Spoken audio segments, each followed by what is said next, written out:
আসসালামু আলাইকুম। আমি এরকম কর্মবীর আমি কখনো দেখি নাই।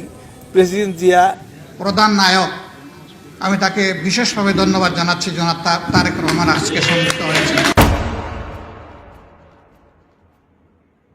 প্রেসিডেন্ট জিয়া ওনার একটা কথা মনে আছে আমার, উনি বললেন আমাদের বিদেশে কোনো প্রভু নাই, আমাদের বন্ধু আছে, আমাদের কোনো প্রভু নাই, আমরা কারোর পরোয়া করি না, আমরা স্বাধীন। প্রেসিডেন্টের এই সমস্ত কথাগুলি এত সুন্দর সুন্দর কথা উনি বলতেন। কাজেই প্রেসিডেন্ট জিয়া এই জন্য আমার কাছে খুব প্রিয় ছিলেন, যেহেতু উনি কর্মবীর ছিলেন। উনি বলছেন যে টাকার কোনো সমস্যা না, আমাদের কাজের লোকের অভাব, উনি কাজই করতে জানতেন। এই লোকটাকে হারিয়ে বাংলাদেশ যে কত বড় ক্ষতির সম্মুখীন হয়েছে তার কল্পনাও করা যায় না। আমাদের সাথে এই আন্দোলনের প্রধান নায়ক, আমি তাকে বিশেষভাবে ধন্যবাদ জানাচ্ছি। জনাব তারেক রহমান আজকে সম্মিলিত হয়েছে। তিনি দূরে থেকেও জাতিকে আমি বলবো অত্যন্ত বুদ্ধিভিত্তিকভাবে এবং সফলভাবে নেতৃত্ব দিয়েছেন। এই আন্দোলনে আমাদের কোনো পরাজয় হয়নি। যারা জনগণের ভোট ছিনতাই করেছে, পরাজয় তাদের হয়েছে। ইতিহাসের দায় কখনো তারা মুছতে পারবে না, এই দায় তাদেরকে স্বীকার করতেই হবে। আমরা কিছুই হারাইনি, যেহেতু জনগণ আমাদের সাথে আছে। জনগণ যদি আমাদের সাথে না থাকতো আমরা সব হারাই ফেলতাম। সুতরাং জনগণের বৈধ প্রতিনিধি আমরাই। যারা পার্লামেন্টকে হাইজ্যাক করেছে তাদের হাত থেকে ইনশাআল্লাহ জনগণের অধিকার ছিনিয়ে আনা পর্যন্ত আমাদের লড়াই অব্যাহত থাকবে। সেই লড়াইয়ে আমরা একাকার হয়ে কাঁধে কাঁধ মিলিয়ে ছোটোখাটো সকল ভেদাভেদ ভুলে গিয়ে জাতির বৃহত্তর স্বার্থে যার যেখান থেকে যতটুকু সর্বোচ্চ অবদান রাখার সুযোগ আছে সেই ত্যাগ এবং কুরবানি স্বীকার করে এই জাতিকে আরেকটা নতুন জীবন দিতে হবে। সেই জীবন দেওয়ার জন্য আল্লাহ আমাদেরকে কবুল করুন। আসসালামু আলাইকুম ওয়া রাহমাতুল্লাহ।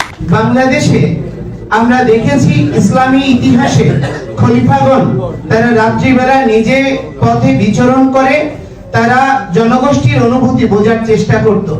তো আপনি আমাদের চেয়ে আর কি, আপনার চেয়ে কে বেশি ভালো বুঝবে, যা কারণ আপনি দীর্ঘদিন ধরে এই দেশ থেকে নির্বাসিত আছেন, অথচ এই দেশের জনগোষ্ঠীর জন্য আপনার ভালোবাসার কমতি হয়নি।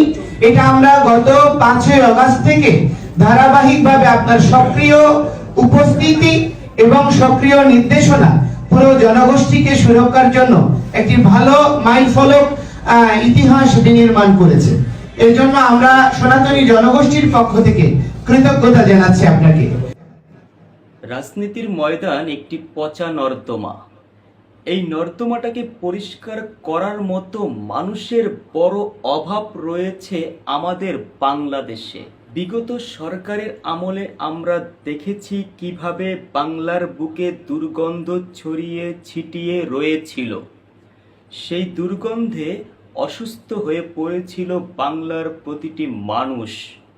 স্বস্তির বাতাস নিয়ে এলো ছাত্র আন্দোলন। সেই বাতাসে বিজ্ঞ দুজন আলেম, একজন হিন্দু পণ্ডিতের কথায় ধারণা করা হচ্ছে আগামীর রাষ্ট্রনায়ক হতে পারেন তারেক রহমান।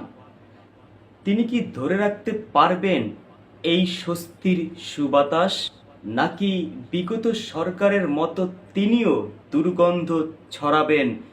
এই প্রশ্নটাই সাধারণ মানুষের মনে এখন ঘুরপাক খাচ্ছে। আমি কোনো দলের হয়ে কথা বলছি না, কথা বলছি সাধারণ মানুষের একজন হয়ে।